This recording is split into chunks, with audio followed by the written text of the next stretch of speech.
Welcome to বঙ্গজয় বন্ধুরা, আশা করি তোমরা সবাই ভালো আছো। আজ কিন্তু আবার চলে এসেছি ফুটবলের খবর নিয়ে। মূলত আজকে কিন্তু ইস্টবেঙ্গলকে নিয়ে কথা হবে, এবং ইস্টবেঙ্গলে তো তোমরা আগের ভিডিওতেই দেখেছো যে মার্তান্ড রায়না রাজস্থান ইউনাইটেডের ডিফেন্ডার ইস্টবেঙ্গলে সই করেছে। এরপর ইস্টবেঙ্গলের ডিফেন্স লাইন কি হতে পারে বা ইস্টবেঙ্গলে কোন ফুটবলার আসতে পারে, এবং কিছুটা ভারতীয় ফুটবলের ট্রান্সফার নিউজ নিয়ে তোমাদের সাথে কথা হবে। তো চলো দেরি না করে আজকে কি খবর তোমাদের জন্য অপেক্ষা করছে একটু দেখে নিই। আমি আসি পাঞ্জাব এফসির খবরে। আর পাঞ্জাব এফসি কিন্তু তাদের লেফট ব্যাক দিনাচাঁদ মেহতেইকে কিন্তু ছেড়ে দিল। দিনাচাঁদ মেহতেই সেভাবে পাঞ্জাব এফসিতে সুযোগ পাচ্ছিলেন না, গত দুটি মরশুম ছিলেন কিন্তু কাঙ্ক্ষিত পারফরমেন্স করতে পারেনি। তো সেই কারণে কিন্তু পাঞ্জাব এফসি প্রাক্তন অনূর্ধ্ব-23 ভারতীয় দলের এই লেফট ব্যাককে থ্যাংক ইউ জানিয়ে দিল। অন্যদিকে উড়িষ্যা এফসি কিন্তু 3 বছরের চুক্তি বাড়িয়ে নিল এফসি গোয়ার প্রাক্তন লেফট ব্যাক সেভিওর গামার সাথে কিন্তু উড়িষ্যা এফসি এই মুহূর্তে চুক্তি করলো 31 মে 2028 সাল পর্যন্ত।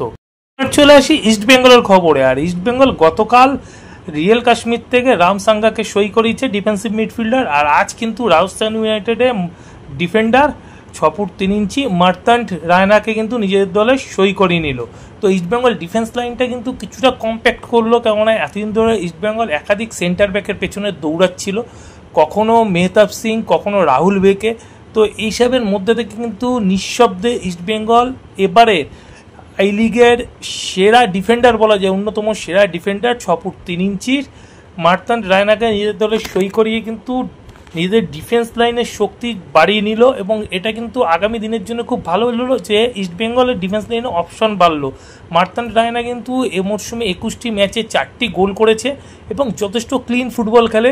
একটি ম্যাচেও কিন্তু তিনি রেড কার্ড দেখেননি, এবং পুরো টুর্নামেন্টে কিন্তু 6টি ইয়েলো কার্ড দেখেছেন মাত্র। তো বলা যায় যে খুব ক্লিন ফুটবল খেলে, কেননা আমাদের চুনডুঙ্গার পারফরমেন্স গতবারে দেখেছি একাই 4-5টা ম্যাচে রেড কার্ড দেখে বসে ইস্টবেঙ্গলকে ডুবিয়েছে নানা রকম কারণে। তো এই মরশুমে কিন্তু ইস্টবেঙ্গলের ডিফেন্স লাইন যথেষ্ট কম্প্যাক্ট হলো।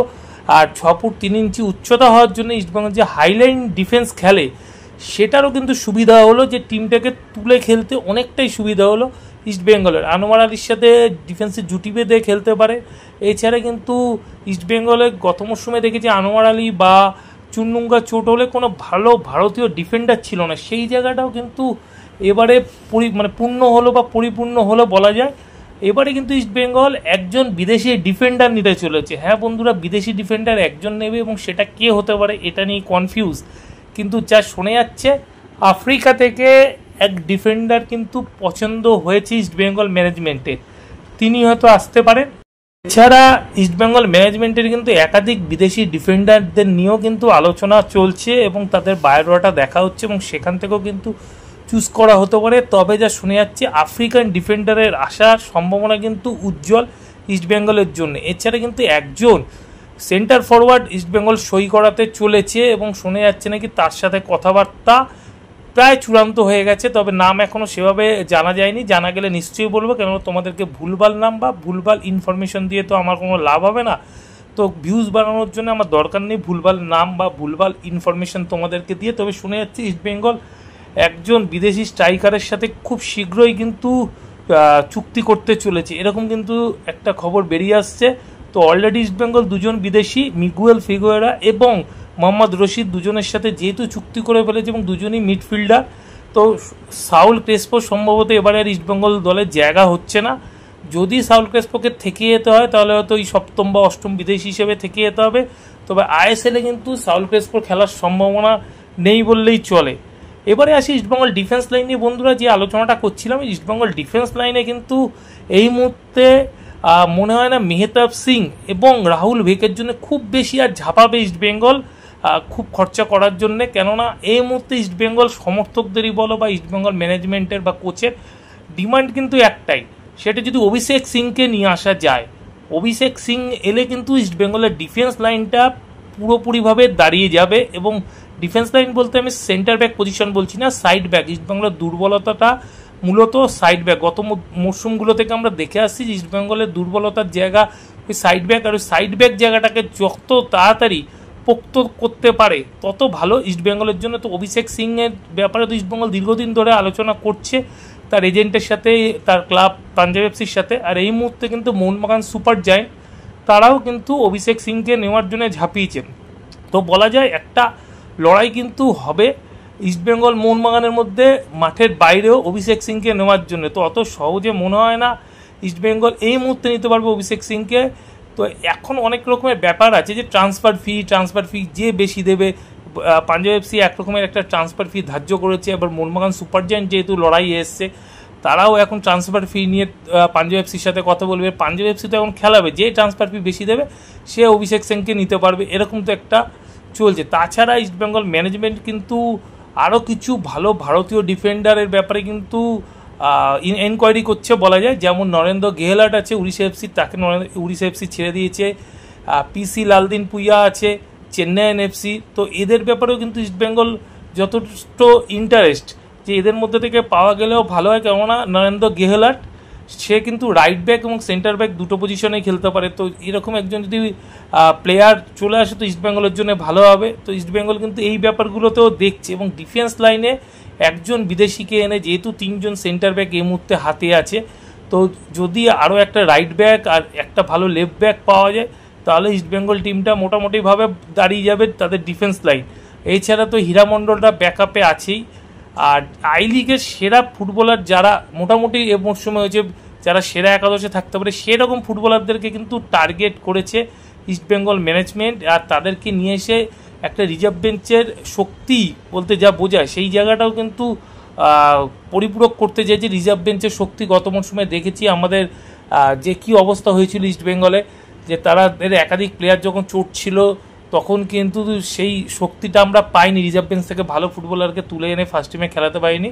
এবারে সেই জিনিসটা করতে চাইছে ইস্টবেঙ্গল ম্যানেজমেন্ট, যাতে তারা রিজার্ভ বেঞ্চটাকেও শক্তিশালী করে রাখতে পারে এবং প্রথম একাদশটাকেও শক্তিশালী করতে পারে। তো সেই মতো করে কিন্তু ইস্টবেঙ্গল তাদের টিম কিন্তু তৈরি করছে। তো ডিফেন্স লাইনে মোটামুটি একটা থেকে দুটো সাইড ব্যাক যদি পাওয়া যায় তাহলে কিন্তু ইস্টবেঙ্গল টিমের ডিফেন্স লাইনটা পুরোপুরিভাবে দাঁড়িয়ে যাবে।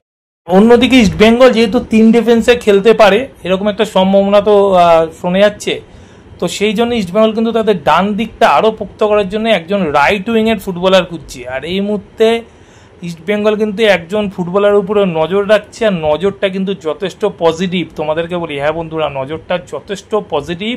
ফুটবলারটি হলেন উড়িষ্যা এফসির উইঙ্গার জেরিকে কিন্তু already Odisha FC thank you জানিয়ে দিয়েছে বা গুড বাই জানিয়ে দিয়েছে। তো সেই জেরি কিন্তু এই মুহূর্তে ফ্রি ফুটবলার, আর তাকে নেওয়ার জন্য কিন্তু আইএসএল এর কয়েকটি ক্লাবের তো নজর আছে, আর তেমনই কিন্তু ইস্টবেঙ্গলও তার ব্যাপারে এনকোয়ারি করছে। এনকোয়ারি বলাটা ভুল, ইস্টবেঙ্গল কিন্তু তাকে নেওয়ার দিকেই এগাচ্ছে। আর এই মুহূর্তে যা খবর বেরিয়ে আসছে, ইস্টবেঙ্গল জেরিকে কিন্তু নিজেদের দলে নিতে চায় এবং রাইট উইং পজিশন যেটা আছে সেই জায়গাটাকে কিন্তু পোক্ত করতে চায়। আর ইস্টবেঙ্গল যদি 3-5-2-এ খেলে তো সেক্ষেত্রে কিন্তু রাইট উইং থাকবে না, ফুল ব্যাক, যিনি দুটো যে ফুল ব্যাক সেই ফুল ব্যাক উঠবে আর নামবে, মানে 3জন ডিফেন্সের সাথে ওই 2জনকে কিন্তু সাইড ব্যাকেরও কাজ করতে হবে এবং উইংয়েরও কাজ করতে হবে, যেটা হয় 3-5-2-এ। তো সেরকমই ফুটবলার কিন্তু এই মুহূর্তে চাইছে ইস্টবেঙ্গল ম্যানেজমেন্ট, যে আপ ডাউনটা করতে পারে, ডিফেন্সকেও সহযোগিতা করতে পারে এবং আপফ্রন্টেকেও সহযোগিতা করতে পারে। তো সেই জন্যেই কিন্তু ইস্টবেঙ্গল ম্যানেজমেন্ট জেরির ব্যাপারে আগ্রহ প্রকাশ করেছে। এবং ডান দিকে নন্দকুমার ছাড়া সেরকম কিন্তু ফুটবলার নেই। বিপিন সিং এলেও কিন্তু বিপিন সিং বাদিকটা খেলতেই বেশি স্বাচ্ছন্দ্য বোধ করে, সেই কারণে কিন্তু ইস্টবেঙ্গল ম্যানেজমেন্ট চাইছে জেরিকে সই করিয়ে ইস্টবেঙ্গলের ডান দিকটা শক্তিশালী করতে।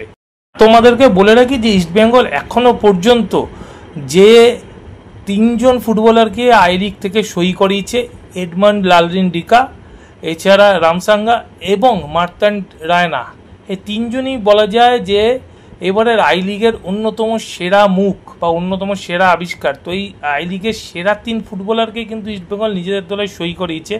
তো অনেকে বলতে পারে আই লিগ থেকে কেন ফুটবলার নিচ্ছে, আইএসএল থেকে না। তোমাদেরকে বলি, রিজার্ভ বেঞ্চটাকেও কিন্তু শক্তিশালী করতে হবে। এই ফুটবলারদের সাথে রিজার্ভ বেঞ্চে যখন সায়ন, জেসিন, তন্ময়, হীরামণ্ডলটা থাকবে, তো ইস্টবেঙ্গল রিজার্ভ বেঞ্চ কিন্তু যথেষ্ট শক্তিশালী হবে। আর এই 3 ডিফেন্ডারের সাথে কিন্তু ডিফেন্সিভ মিডফিল্ডার হিসাবে তো ঘরের ছেলেদেরকেও পাওয়া যাবে, যেমন চাকু মান্ডি আছে, তন্ময় দাসরা আছে। তো ইস্টবেঙ্গল টিম কিন্তু এই বছরে যথেষ্ট কম্প্যাক্ট হতে চলেছে। একটা বাজেট ফিক্সড করে যেভাবে ইস্টবেঙ্গল নিজেরা এগাচ্ছে, তো কেউ বলতে পারবে না যে ইস্টবেঙ্গল টিম এ মরশুমে খারাপ হচ্ছে। গত মরশুমে রেফারি আর চোট আঘাতে ইস্টবেঙ্গল শেষ হয়ে গেছিলো, তো এবারে আশা করা যাচ্ছে যে ইস্টবেঙ্গলে সেই জিনিস হবে না, ইস্টবেঙ্গল আবার ঘুরে দাঁড়াবে। বন্ধুরা, ভিডিও এখনকার মতন এই পর্যন্ত। ভিডিও ভালো লাগলে অবশ্যই লাইক, শেয়ার, কমেন্টের সাথে সাবস্ক্রাইব করতে ভুলো না। আর আরেকটা কথা বলবো যাওয়ার আগে, যে আগের ভিডিও যারা মিস করে গেছো তাদের জন্য কিন্তু ডেসক্রিপশন বক্সে আগের ভিডিও লিঙ্ক দেওয়া থাকবে, তোমরা লিঙ্ক ক্লিক করে আগের ভিডিও দেখে নিতে পারো। এখনকার মতন বন্ধুরা, গুড বাই।